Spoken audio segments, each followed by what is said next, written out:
Good morning. पिछले video में हम लोगों ने जल संसाधन, भूमि संसाधन, मिट्टी संसाधन के बारे में पढ़ा। आज आप लोगों का इकाई 1 का ख है वन एवं वन्यजीव संसाधन। बच्चों, हम लोगों ने, आप लोग भी गए होंगे, जैसे थावे में आप लोग जाइए या और भी कई जगह जहां बड़े भूभाग पे, बड़े क्षेत्र पे प्राकृतिक रूप से बड़े बड़े पौधे पाए जाते हैं, बड़े बड़े वृक्ष पाए जाते हैं, बड़े बड़े पेड़ पाए जाते हैं, उसी को हम लोग वन कहते हैं, यानी जंगल। वन यानी जंगल, वन कहते हैं। वन किसे कहते हैं? किसी बड़े भूभाग पर, यानी किसी बड़े भूमि के टुकड़े पर, किसी बड़े क्षेत्र में प्राकृतिक रूप से उगे हुए बड़े बड़े वृक्षों, बड़े बड़े पेड़ों को हम वन कहते हैं। और उसमें, उस वन में रहने वाले अनेकों प्रकार के जीव जंतुओं, जानवरों को हम वन्य जीव कहते हैं। बच्चों, ये दोनों ही हमारे जीवन के लिए बहुत ही महत्वपूर्ण हैं। जैसे हम लोग जानते हैं कि वृक्ष जो है, पेड़ है, वो हमें ऑक्सीजन देता है, तो ये जंगल सबसे अधिक ऑक्सीजन का उत्सर्जन करते हैं। इसीलिए विषुवतीय क्षेत्रों में जो भी वन पाए जाते हैं वो हमारे पृथ्वी का, हमारे वायुमंडल का फेफड़ा कहा जाता है, पृथ्वी का फेफड़ा कहा जाता है। इसलिए सबसे अधिक यहाँ कार्बन डाइऑक्साइड का अवशोषण किया जाता है और ऑक्सीजन का उत्सर्जन किया जाता है। वन, हम जानते हैं वन हमारे लिए कितना उपयोगी है।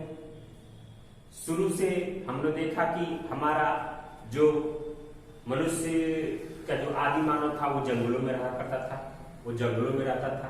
तो इसका मतलब ये है कि जंगलों में उसके लिए पोषण था, तब वो जंगलों में रहता था। जंगलों में उसके रहने, खाने पीने के लिए वो सारी सुविधाएं मौजूद थी, तो वो जंगलों में रहता था, जंगलों में अपने को पोषित करता था और उसका पोषण होता था। तो शुरू से ही जंगल हमारे लिए बहुत ही महत्वपूर्ण है।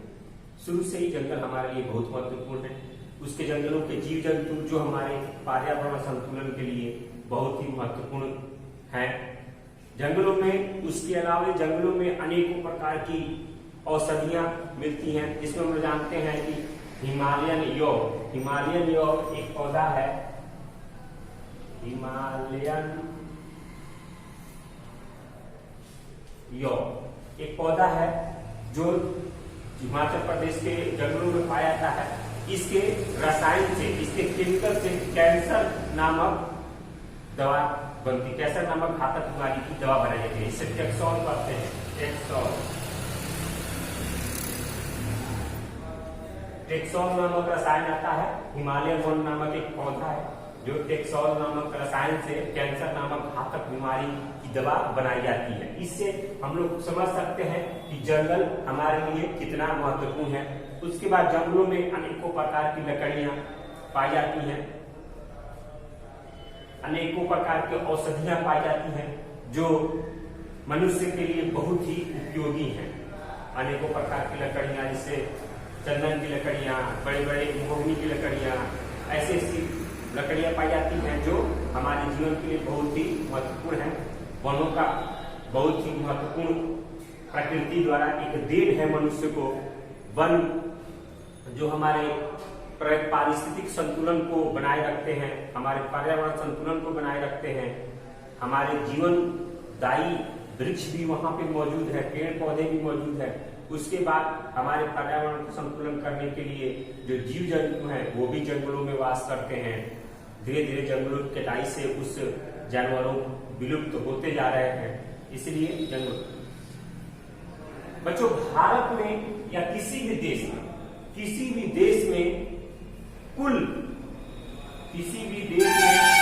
जितनी भी भूमि है, कुल भूमि का लगभग 33%,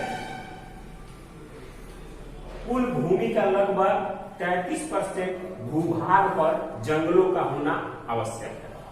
कुल भूमि का लगभग 33% जंगलों भूमि पर जंगलों का होना आवश्यक है।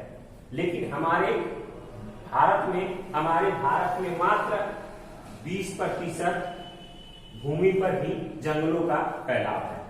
हमारे भारत में सिर्फ 20% ही भूमि पर जंगलों का फैलाव है।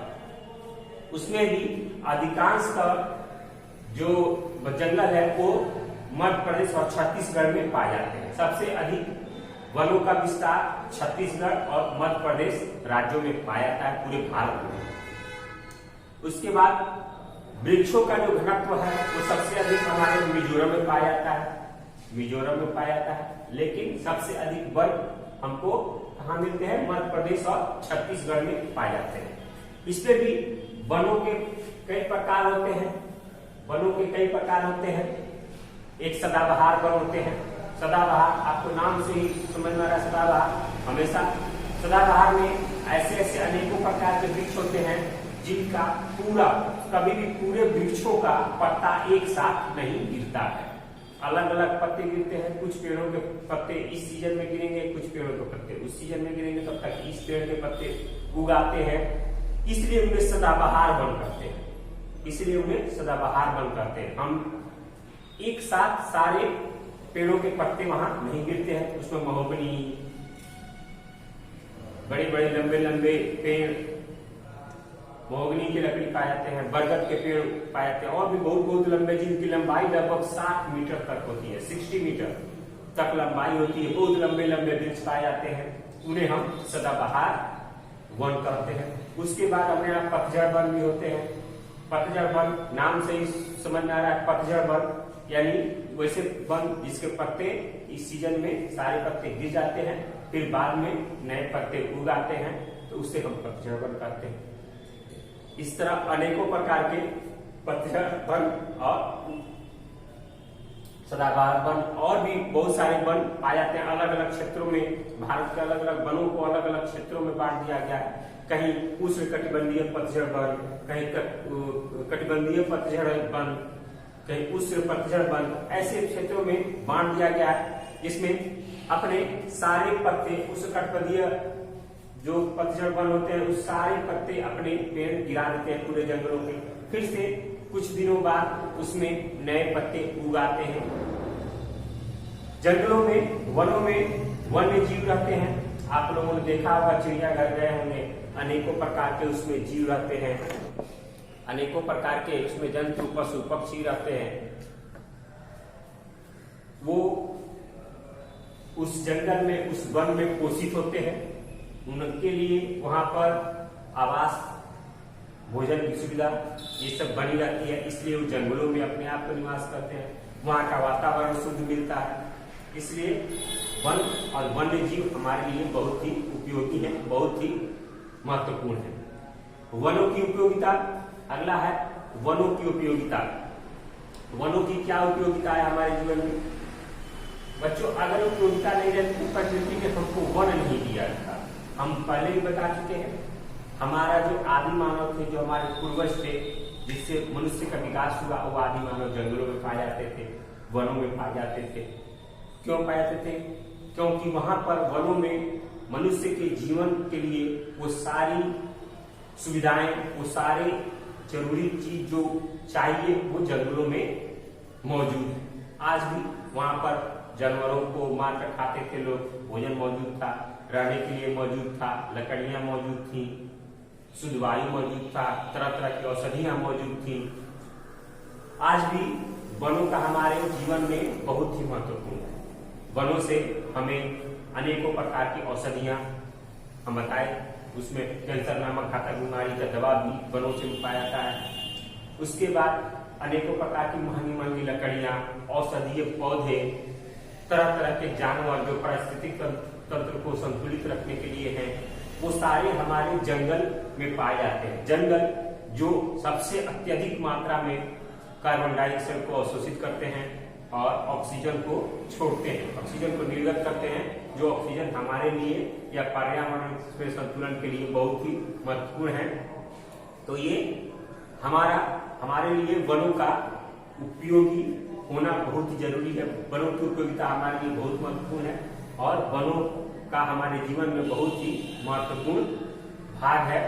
प्रकृति ने वनों को देकर हमारे जीवन को एक अप्रत्यक्ष रूप से जीवन ही दिया है वनों को देकर, लेकिन वन जो होता है प्रत्यक्ष या अप्रत्यक्ष दोनों रूप में हमको लाभ ही पहुंचाते हैं। अब इसमें जो प्राकृतिक रूप से वन उगाते हैं उसे प्राकृतिक वन कहते हैं, यानी उसको वन कहते हैं। लेकिन कुछ लोगों द्वारा या सरकार के द्वारा भी कुछ प्राकृतिक कृत्रिम रूप से पेड़ों को लगाया जाता है बहुत क्षेत्र में, उसको हम वानिकी कहते हैं, सामाजिक वानिकी कहते हैं, बागवानी लोग कहते हैं। बड़े बड़े भूभाग पर बहुत तरह के वृक्षों को लगाना वो वानिकी कहलाता है। लेकिन प्राकृतिक रूप से जो विकसित है बड़े से भूभाग का उसको हम वन कहते हैं, और वन्य जीव उसमें रहने वाले प्राणी होते हैं। उसके बाद आप लोग देखिए भारत में बहुत सारे आदिवासी जाति है, आदिवासी जाति जंगलों में आज भी निवास करती है। बहुत सारे आदिवासी जाति के लोग हैं जो जंगलों में निवास करते हैं। उसमें उन लोगों को जलावन की लकड़ियां, खाने के लिए जानवरों के मांस या और तरह तरह की सुविधाएं उनको वहां पर मिलती है, इसलिए जंगलों का होना आवश्यक है। उसके बाद जंगलों में जलावन की लकड़ियां, वस्त्र निर्माण के लिए तरह तरह की लकड़ियां, औषधीय फर्नीचर के लिए सामान के लिए लकड़ियां, ये सारी चीज हमको जंगल में पाए जाते हैं, जंगलों में पाए जाते हैं। लेकिन धीरे धीरे जंगलों के अत्यधिक कटाव के, भूमि क्षेत्र के विस्तार के लिए जंगलों को काटा जा रहा है, बड़े बड़े विकास के लिए रेलवे लाइन, सड़कों के विकास के लिए जंगलों को काटा जा रहा है। तो उसके चलते हमारे जो जंगलों में रहने वाले जीव जंतु हैं उनका पलायन दूसरी जगह हो गया, जो धीरे धीरे उनके रहने के आवास में कमी आई है, तो वो धीरे धीरे समाप्त होने का। जैसे हमारे यहाँ टाइगर जैसे बाघ हमारा राष्ट्रीय पशु है, उसकी कमी के कारण हमारे यहाँ भारत सरकार ने कई प्रकार के वनों को रिजर्व घोषित कर दिया गया, रिजर्व यानी आरक्षित कर दिया है। उस क्षेत्र में आप लोगों को पेड़ काटना, जानवरों को मारना, ये सब पर प्रतिबंध लगा दिया गया है।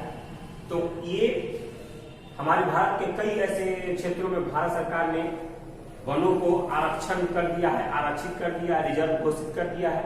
3 अलग अलग प्रकार के रिजर्व घोषित किया गया है, जिसमें कहीं पे पूर्णतः प्रतिबंध है जानवरों को मारना, कहीं पे आपको चारागाह के लिए खुला छोड़ दिया गया है, लेकिन वहां पर जानवरों का शिकार नहीं किया जा सकता है।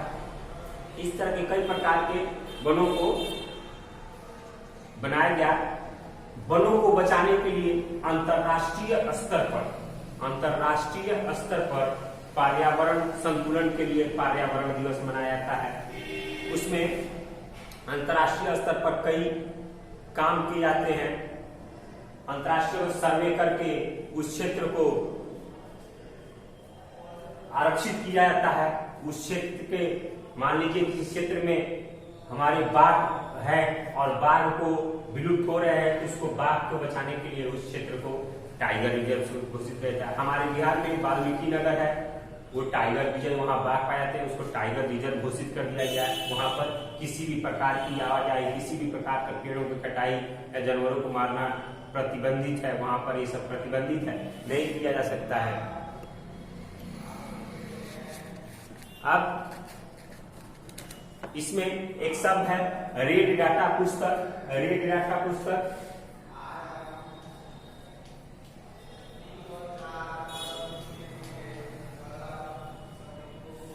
रेड डाटा पुस्तक, रेड यानी लाल, लाल तो अपने खतरे का निशानी है। रेड डाटा पुस्तक करते हैं वैसी पुस्तक जिसमें विलुप्त हो चुके या विलुप्त होने वाले हैं वैसे पौधों और उसे पादपों को हम रेड डाटा पुस्तक में रखा जाता है। यानी जिस पुस्तक में विलुप्त हो रहे पौधों को या पादपों को रखा जाता है उसे हम रेड डाटा पुस्तक कहते हैं। आप लोग सुन के लिख सकते हैं इसका आंसर।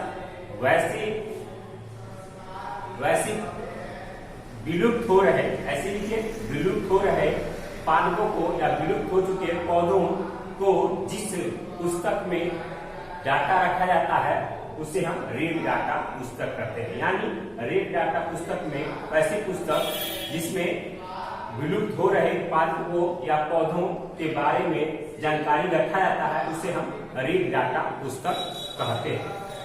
ये आप लोग का हो गया। आप लोग वन के बारे में पढ़े, वनों के बारे में जाने। वन हमारे लिए बहुत ही पर्यावरण में महत्व रखते हैं। प्रकृति ने हमारे वन जैसे क्षेत्र को दिया है जो हमारे लिए बहुत ही उपयोगी है, बहुत ही महत्वपूर्ण है हमारे जीवन के लिए। वो हमें अप्रत्यक्ष या प्रत्यक्ष रूप से हमें लाभ पहुंचाते हैं और उसका लाभ हम लोग उठाते हैं। जंगलों से, वनों से हमें कीमती लकड़ियां, औषधियां, जानवर जो हमारे पर्यावरण संतुलन के लिए बहुत महत्वपूर्ण रखते हैं, कीमती लकड़ियां, औषधि, ऐसे बहुत जलावन के लिए लकड़ियां, कागज के निर्माण के लिए लकड़ियां, ऐसे बहुत सारे हैं जो और भी चीजों के निर्माण के लिए जो सारी सामग्री है वो जंगलों से हमें प्राप्त होती है। तो जंगल, उसके बाद जंगल सबसे अधिक कार्बन डाइऑक्साइड का अवशोषण करते हैं और ऑक्सीजन का उत्सर्जन करते हैं। तो ये हमारे लिए भी जरूरी है। सबसे अधिक ऑक्सीजन को हमारे पर्यावरण संतुलन में जंगल, हमारे वन जो है ऑक्सीजन के संतुलन को बनाए रखते हैं। तो वन का पर्यावरण में महत्व बहुत है और प्रकृति ने हमें एक महत्वपूर्ण देन दिया है वन को। वन हमारे जीवन में अप्रत्यक्ष अप्रत्यक्ष रूप से लाभ पहुंचाते हैं, इसलिए वन हमारे या वन्य जीव हमारे लिए बहुत ही महत्वपूर्ण है। अगले वीडियो में मैं आपका इसका प्रश्न उत्तर कराऊंगा। वैसे आप इसको अगर प्रश्न उत्तर अपने से लिख सकते हैं, पढ़ सकते हैं, कोशिश कीजिए कि किताब का सहारा लेकर, अगर किताब का सहारा लेकर प्रश्न का उत्तर ढूंढिए, होता है तो लिखिए अपने नोट्स में लिखते जाइए। लेकिन अगर नहीं आएगा, अगले वीडियो में मैं आपको प्रश्न उत्तर कराऊंगा और आप लोग इसको एक बार चैप्टर को बढ़िया से पढ़ जाइए ताकि आप लोग और अच्छी तरह से समझ में आ जाए। ये इसलिए कि आगे 10th क्लास तक, 10वीं क्लास तक, 10वीं वर्ग तक इसको पढ़ना है। तो इसको आप लोग ठीक से पढ़िए, समझिए, जिससे कि आप लोगों को आसानी से समझ में आए और दिमाग में बैठे। और इसको नोट्स में लिखिए, प्रश्न उत्तर बनाइए। अगले वीडियो में हम अगले टॉपिक के बारे में और प्रश्नोत्तर के बारे में पढ़ेंगे। धन्यवाद।